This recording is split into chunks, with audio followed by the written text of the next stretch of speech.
o Metrópoles veio até São Paulo para entrevistar o filósofo e engenheiro de software Curtis Yarvin. Ainda desconhecido do público brasileiro, Yarvin hoje é uma das vozes mais influentes na Casa Branca do presidente Donald Trump. As ideias dele são consideradas bastante polêmicas nos Estados Unidos, porque ele defende uma espécie de tecnofeudalismo, que o governo seria exercido por uma espécie de CEO ao invés de um presidente eleito. Curtis Yarvin está em São Paulo para participar do congresso do MBL, Movimento Brasil Livre. É a primeira entrevista dele para um veículo de imprensa brasileiro. So, Mr. Yarvin, thank you so much for taking your time to talk to us. And first of all, I'd like to ask you about these guys that set this up. Like the Movimento Brasil Livre, the Partido Missão, the Mission Party, let's say. How do you like it? I'm very impressed. I think in some ways as a kind of, as a very healthy kind of Gen Z movement, I think there's a number of ways in which it surpasses anything we have in America. I think that absolutely, because I think that, the sense of, needing to be an organized party, I think is kind of very important in this time. I think that Americans often expect, there's this old line from, Bismarck, that says, God looks after fools, drunks in the United States.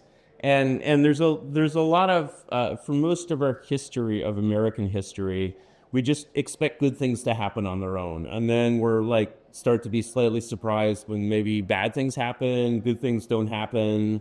And if you want good things to happen, you have to organize, basically. And I think that understanding that, in this time in history, you basically need to work very hard on grassroots organizing, and you basically can't let, you have this 20th century idea of politics, which is that politics is a talking head on the TV screen, and the TV, you want to run for president, okay, you'll talk to the media will give you a soundbite that you'll see on the evening news, ABC, CBS, NBC, and then, PBS for the rich, right? And and then not everybody watches the news, so you buy ads, and this is a kind of politics that existed in the 20th century, that worked very well in the 20th century, that still, when people in America go on a campaign, they basically, even Trump, will basically be like, all right, we got to buy ads. We're spending $100 million on campaigning. We spend this in ads in the media, et cetera, et cetera, et cetera. And it's just this very cardboard, paper thin kind of structure. And it's very hard for that structure to generate engagement, to generate excitement, to generate energy. And 26-year-olds do not watch the evening news. So how do you do this in the modern world? And I think Hanan is really is showing us a lot of how that can be done. Especially the other thing that I think is really important in this day and age is kind of very carefully walking the line between populism and elitism, because you really need to capture both of those forces in order to create something that's really, really good. Right. And we've seen a lot of populist movements that basically promised kind of a new world to the voters and say, vote for me, everything will change, everything will get better. And then they vote and sort of nothing happens really, and it's because they have not actually put in a new and effective government that actually knows what it wants to do, that knows what direction it wants to go. There are too many of these populist leaders that are like, well, I'm a populist, the people lead and I will follow. Yep. Right. And you see that with all populists all around the world in this era. And I think that's really, I guess as you see in Brazil, has only sort of, disastrous and sometimes comical results. Yeah. Do you think that's what happened here with Bolsonaro? Well, he's like a populist. Most people put it like that. And his revolution didn't end well. Yes. It ended with him in jail. And what was this cutting off the ankle monitor thing? There's a comedy to it, right? It's a tragedy, of course, also because I think from everything you hear, this was, I think Bolsonaro strikes me as a genuinely well-intentioned person. He was just too small, I think, for the role that history put him in. And you take a small person and put him in a big role, and it will seem very ugly, basically. And I think that's my very distant impression of what happened here with the Bolsonaro revolution. Yep. Like right now, his some members of his family, like his son Eduardo, Yeah. are trying to court like Trump administration officers to get some kind of external help here in Brazil. Do you think that can work? I don't know. I That's a matter for kind of quiet diplomacy. I don't know. I think that certainly there are probably ways in which, say, the Trump administration would be happy to see Bolsonaro pardoned and out of jail. That doesn't mean they really want him as a political figure per se, but I think that, Trump is someone to whom loyalty is very important, and so he feels, I'm sure he feels a kind of solidarity there, and I'm sure he would like to see Bolsonaro, who is not healthy, he's not well, as I understand it. I think they would love to see him, in better circumstances, but also, I mean, it is what it is. Like, and I don't know the details of the phone calls of the U.S. embassy with Lula, are at Sedna Reach. So I don't know what the what there is to offer there, or what I'm sure it would certainly make Trump happy to see Bolsonaro, who is not a threat to the state in any way, shape, or form, pardoned and released. But I think that probably if you saw the U.S. embassy cables back about Bolsonaro, they're probably pretty dual, because the mission of I have a personal background in American diplomacy because my father was an American diplomat. He was in Portugal in the early 90s, and one of my realizations was I was 16 years old in the 90s. And my father had me proofread his unclassified cables, like the WikiLeaks cables. Okay. So I'm reading these cables, right? They're unclassified, so I'm allowed to read them, right? But I'm reading these cables, and I'm like, on paper, the relationship of the U.S. and Portugal is a relationship of equals. But, it seems to me that what the U.S. Embassy is doing here is, in fact, supervising the government of Portugal.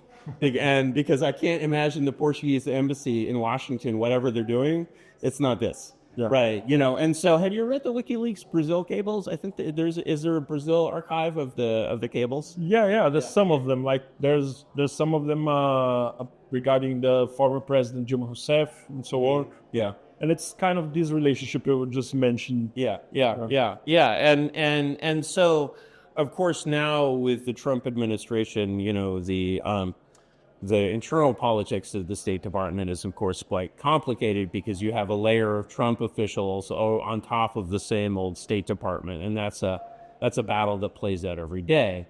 But I'm sure that there's something that the Brazilian government could get from the Trump administration by releasing Bolsonaro. But I don't know what that. Okay. But shout out to Lula. Hey Lula. I hate Lula, right? But yeah, I don't, in a way, someone was telling me earlier today the story of the Bolsonaro coup attempt, where he comes to the generals and he's like, please guys, right? And then you had the storming of what building was stormed here? You had several of them actually, like the Palácio do Planalto, which is the White House equivalent, the Supreme Court, the Congress, all the main buildings in that area. Yeah, and you had this, and it was the same thing as January 6th. It was this sort of comedy hour, right? People thought they were participating in the storming of the Bastille or whatever, and they had the same energy as in the storming of the Bastille, and then they found that nothing happened and all their pictures were taken, Right. And was that a trap in Brazil? Was that a trap at all?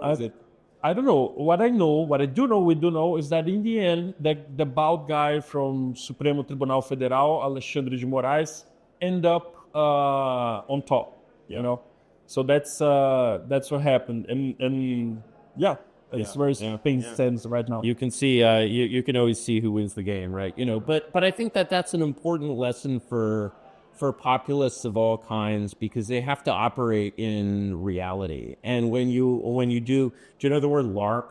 It means, you know, it's a Gen Z word. It means you're play acting, like, and so you're like play acting the French Revolution, you're play acting the Tea Party, and you're pretending that these things are real, and then suddenly you're in an empty government building, and you're like, what do we do? Do we start a new government? You know, like, and you realize that there's no way you can do anything, and whether or not anyone set it up as a trap, it is a trap, and you're in it. You know, Perhaps a self-inflicted trap. perhaps a self-inflicted trap, and so I think that basically for the most important thing for populists is to just live in the reality and not in the illusion, and that's so difficult when you're sort of really in touch with the public mind and you're trying to follow it in a way, because you have this sort of great contradiction where people will use the word democracy in these two very different ways, right?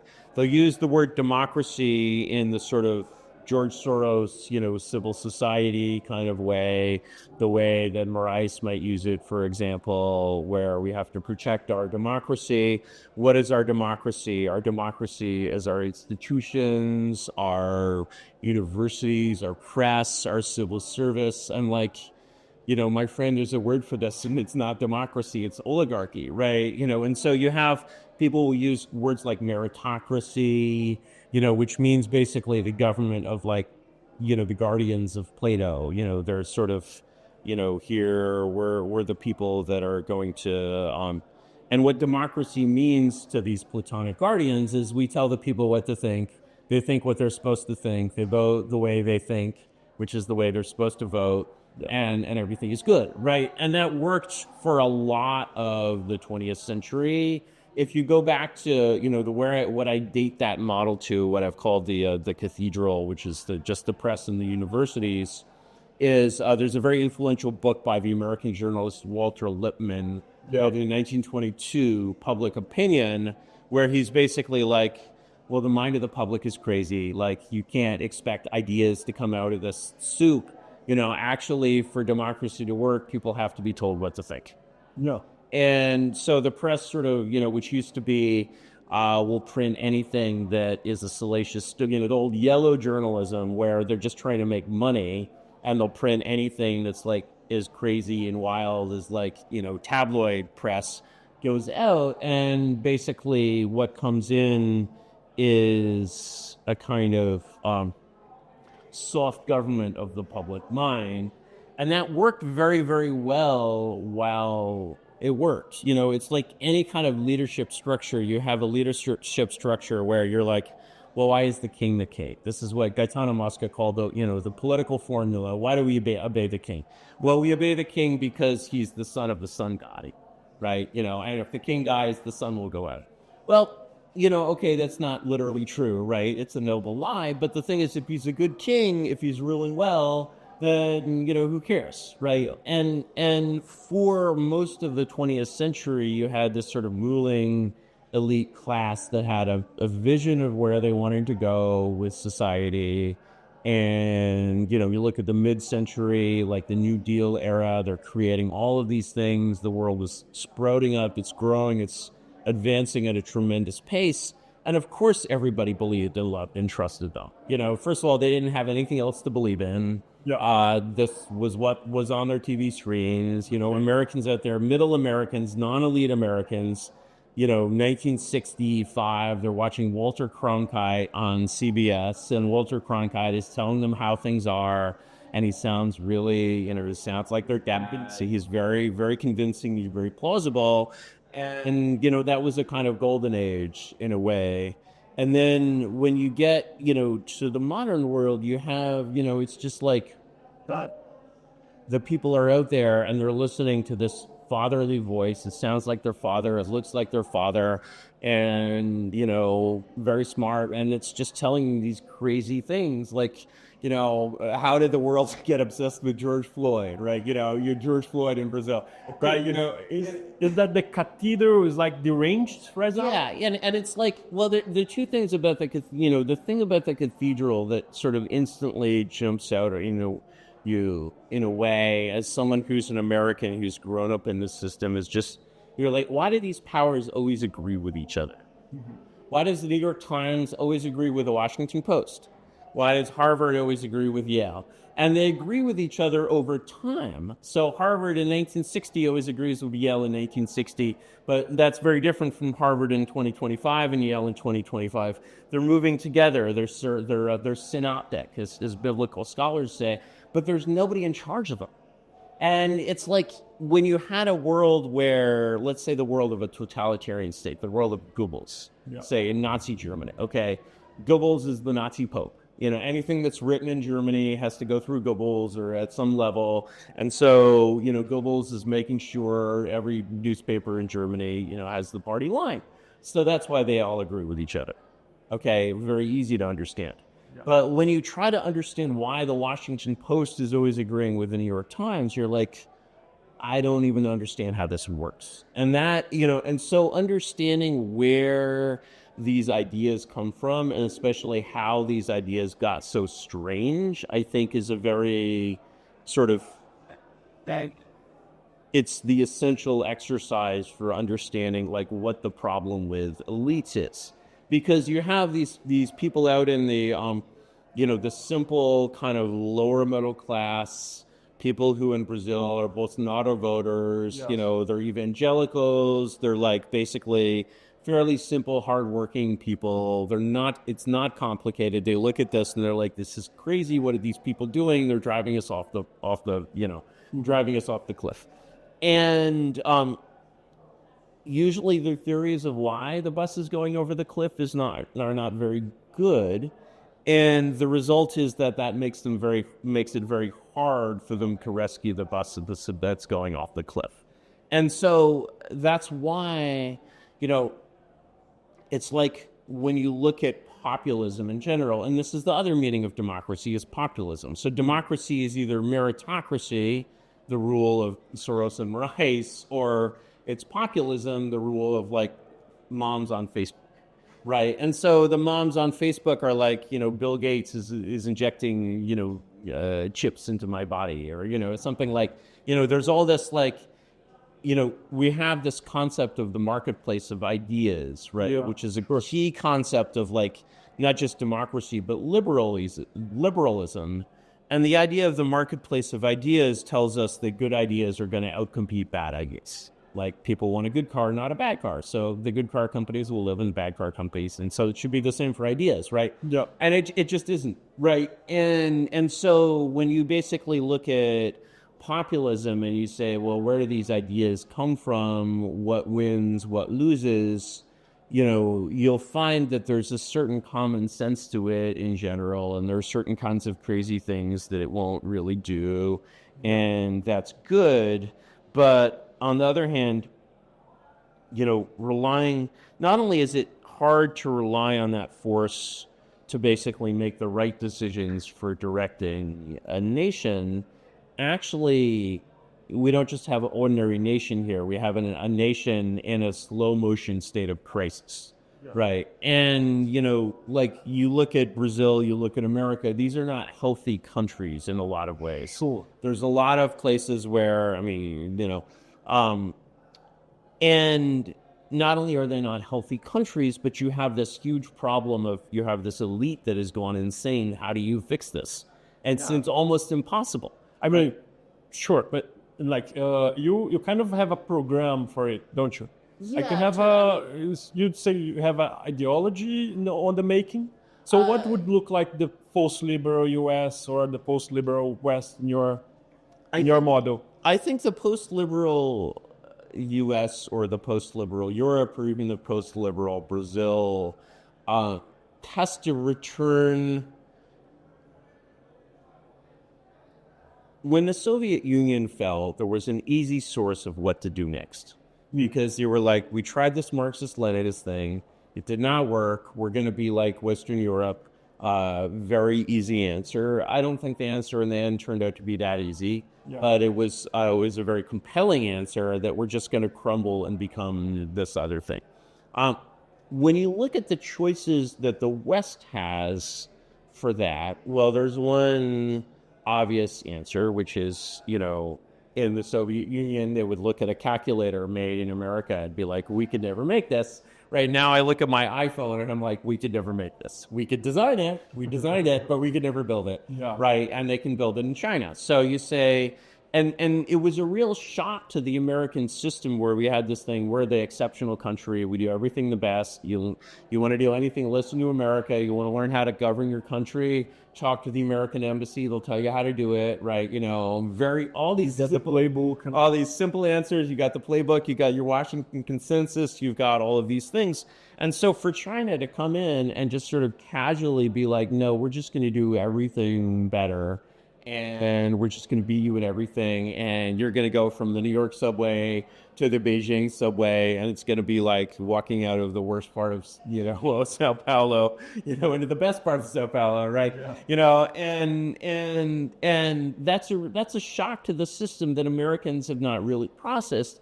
At the same time, it's very hard to tell Americans, hey, you need maybe the Chinese Communist Party could have a branch in America. Maybe we become Chinese communists, right? Chairman Xi, that's not really the answer. So I think that one of the reasons I call myself, a neo-reactionary is that, a reactionary is someone who wants to go back to the past, who wants to sort of say, hey, wait a second, we're actually declining, we're not advancing, let's turn the clock back. Okay. And someone who's a real reactionary is someone who has a kind of direct, visceral connection to the past. Like you might say, someone in Brazil from like an old Catholic family, who really has a personal knowledge of the way governance worked 100, 200 years ago, that's sort of come down for their family. That's the only place I could come down because it's not coming down for the school, certainly. So I'm not like that. I'm more like Renan, you might say, which is that I'm from an elite background, and I have no connection to the pre-liberal world that's like educational or formal or structural. I'm just struck by, it seems like there are a lot of things that they understood that we don't understand. So here's an example of that. So an example of that is I grew up, very much believing in liberalism and kind of laughing. I'm not religious at all. I'm completely atheistic, right? And, then you see this world in which one of the ways to understand what the 20th century revolution was doing was that, with the best intentions, it was, do you know the phrase Maslow's pyramid of needs? Yes. Yeah. So let me explain it sort of super quickly. So basically human beings have various needs. The most direct need is oxygen. If you need air, you don't think about anything else. Then you're like, all right, I have air, I'll think about water. Then you think about food, sex, comfort and so on. And at the very top of that is something that this psychologist Maslow called self-actualization. It's, being, the Germans call it Bildung. It's like making a person of yourself. And this is the traditional mission of the noble. Essentially, nobles are like, I'm going to be this amazing Renaissance person. And, when you look at, people in California, San Francisco, Silicon Valley, they're not descendants of old noble families for the most part. Some of them are, but they're all doing the same thing. They're all, you're probably a lot of counts and dukes running around Burning Man, but the thing is, you go to Burning Man, right? And everyone there is trying to actualize themselves and become, sort of the best person that they can be. And so a lot of the thinking of the 20th century is we're effectively going to turn all human beings into nobles. And we're going to do it by treating them as if they're all nobles. And we don't believe in distinctions between people. We believe that everyone is born equal. and all these structures are sort of holding us back as from equality. The result has been that we essentially took social structures that worked very well for people who were not nobles, where they basically had a sense of leadership, a sense of community, a sense of structure. And, for example, in England, I was shocked to learn this at a way too late an age. In England, in Tudor England, under Queen Elizabeth, you're an ordinary Englishman, you have to go to church. It's not optional. It is required. You have to be there every Sunday. And they have a list, and they don't have computers, but they have a list. They're writing it down, right? And the thing is that basically one of the things, for example, I think that you see why the evangelical movement is so strong in a place like Brazil is that it's providing a kind of structure that Catholicism used to provide and has retreated from as Catholicism, frankly, became more Protestant in the mid-20th century after World War II, just the Protestant conquest of the world, basically. Yeah. Right? And so, the evangelicals, who are a very sort of ritualistic, a very, some kind of magical kind of religion, fill the gap that the Catholics have left, and people become evangelicals, because they feel they have no purpose or direction in their lives because they live in a society that's telling them they should be nobles, but they're not nobles, so what the hell are they going to do? And then they find Christ, and they're like, oh my God, thank you. Right? And that story has been repeated like millions of times in this country, right? But there was a reason why countries used to have established churches. There was a reason why you had a connection between the church and the government, because those roles blur in terms of the social role of so for example, I'm involved in a very difficult, family court case in California with my ex, right? And, you just look at the things that are being handed to judges to solve, and you're just like, oh my God, this would be handled so much better by a religious authority. And so you basically realize that actually, to be concrete with my answer on this, essentially an evangelical church in Brazil is a wholly private organization. It has no connection to the state. Okay. It's not part of the state apparatus. There's no Ministry of Religious Affairs that's directing it and organizing it. It's a completely spontaneous element. Because it's a completely spontaneous element, there are all sorts of things that basically can't happen. You can't say, all right, wow, we went and cleaned up Crocolandia, and we're going to take everyone who is basically this victim in Crocolandia, and we're going to say, all right, you're part of this church, you do what your minister tells you to do. He can drug test you, he can tell you where to work, he has secular control over your life, and not just secular power over you, and not just spiritual power. Right. And so, for so much of the kind of disruption of the sort of the lower classes that exist in a world where, you go to, Rocinha and the real government is the CV, right?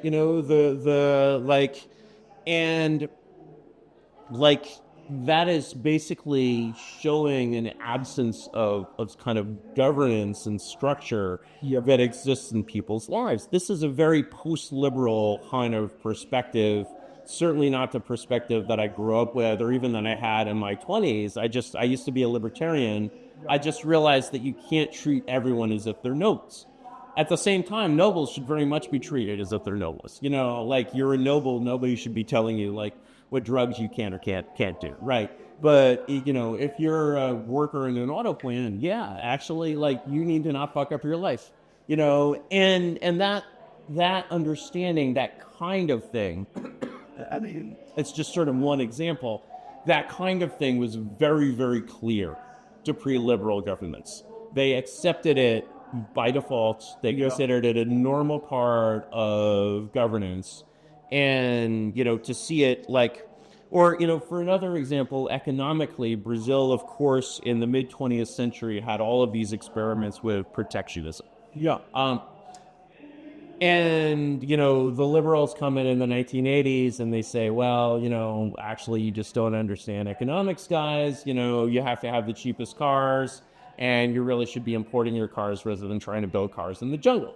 Okay, maybe you shouldn't have, someone was telling me about this thing of building cars in Manaus, right? Yeah. So, they did We still do it, by the way. really, they did many, many insane things. There were many ridiculous distortions, but you look at China today and you're just like, well, China is not operating from the liberal playbook. They're operating from the mercantilist playbook. So maybe there's something good there, and maybe the reason it didn't work for Brazil and Argentina needs to be understood a little bit better, but maybe there's an answer that isn't the Washington consensus, because, fundamentally, a state has to be a state, and if you're basically just surviving on cheap Chinese shit that you buy with exports of soybeans, right, you're really like...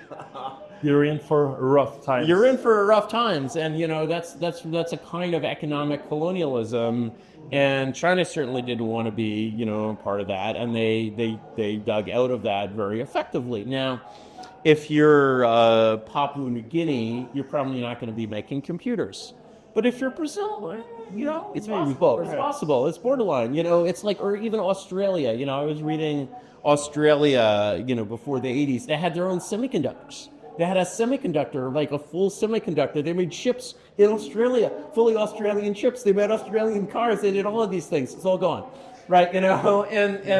And you can't help but sort of see that as a loss, kind of, for the state. And so there's this kind of, the older theory of, you have this kind of paternal theory of the state, which dates back to the monarchical era, where the king is kind of, the father of the country and kind of is responsible for the country basically flourishing. And to say that the country is flourishing is not really the same as to say it has the highest possible GDP. Those things are different, right? Yeah. And actually, no, you actually need to look at people's lives. Are they flourishing? What do I see when I look at the place? Do I see squalor, trash, filth, whatever? Do I see? And so by breaking down, I think one of the big examples that everyone talks about when I come to Latin America is, of course, Bukele in El Salvador. And Bukele simply said, I'm going to ignore what the U.S. Embassy tells me. I'm just not going to do it. And what was really surprising about that is he got away with it. And so, I was in, about a year ago, I was in El Salvador. I didn't do this on purpose. I was just like, it just happened. I was at a conference and I brought my laptop. Just a second. Yeah, hold on. Do you want some water? Sure. Let's get some water. Just make a... Just make a quick break so you can get some water. Absolutely. Yes. All right. Let me keep going with the story though, because it's good and it's short. Yeah, sure. So I'm in San Salvador, right? And I have my laptop. And I realized I have to get back to my hotel, and to get back to my hotel, I've got to walk across the main square holding my laptop, no bag. Bro, you couldn't do that in Bay Area. Yeah. I sometimes do it in the Bay Area, but I'm very careful. And I felt no fear, And you certainly can't do this in Sao Paulo. Oh my God, that would be insane. I would never try, right? And so actually, to do that in Salvador, which was just had these worst, and the gangs in Salvador were horrible because they weren't even narco gangs. They were just stealing. They were just stealing. At least the cocaine gangs, they give you cocaine. These people were just stealing and taxing in this petty theft way. Yeah. And Bukele reestablishes the authority of the state. And what's really remarkable about what Bukele did there was that, the Sherlock Holmes story of the dog that doesn't bark. Yeah. Everyone is like, oh, you can't do that, right? You can't go into the cage with the tiger. You can't do everything that the Americans tell you not to do. There will be consequences. He does this in the Biden administration. Hey, and it kind of worked. And and what happens to him? What does the dog do? What happens when what does the tiger do when it goes into the cage? The tiger is like, and the tiger, and it shows you its teeth, and you're like, I don't think you have any teeth anymore. Because if Bukele had done that in 1980, okay, he'd have 3 different urban guerrilla movements. One backed by the Soviet Union, one backed by the Communist Chinese, one backed by the United States. Massive protests in all the universities. The country would be on fire, right? Like Brazil in this time, right? You have the just the wild experience of like the 70s. There was the great Brazilian movie with Alan Arkin about the kidnapping of the American ambassador. Yeah. Really good film, and like all of that energy is just gone. And so you can actually just do these things. And I think it would be much easier probably to do a Bukele in Brazil under the Trump administration, certainly, than under the previous or maybe the subsequent administration. But I just don't think it's impossible. And like, actually, like, everyone has been taught, because it's like, okay, clearly for the generals to go along with Bolsonaro's coup would have been a huge mistake, right? They're not that stupid, right? Sure, if you do it that way, you're like, all right, what happens next? Well, our banks don't work. We don't have any dollars. We have like, the U.S. can like cut off your supply like this very, very, very quickly. Yeah. If you go into the tiger's cage and try to make love to the tiger, I think it's still a little dangerous, right? Do not try to rape the tiger, right? Do everything and use the right processes, because there's still some tiger energy there. Yeah. But if you're just like, flip off the tiger and are like, hey, stupid tiger, what are you going to do about me? Not even at that level, just like do it. It actually works. And this is something where people just don't realize. All around the world, basically, elites in every country, young people in every country, America has this tremendous soft power. Everyone wants to copy America and sort of do like the Americans.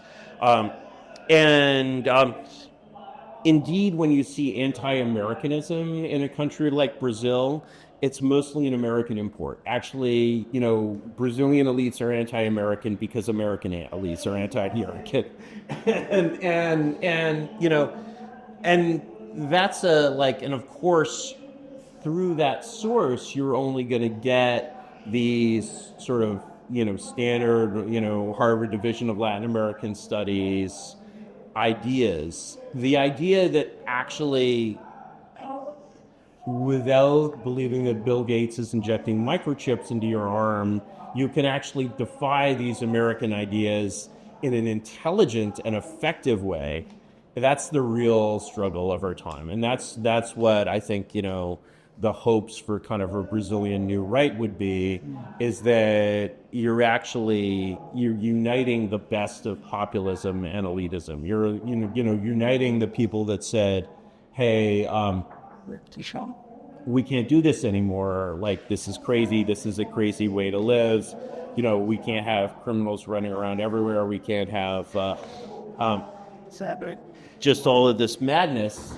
And tremendous. So that's for your.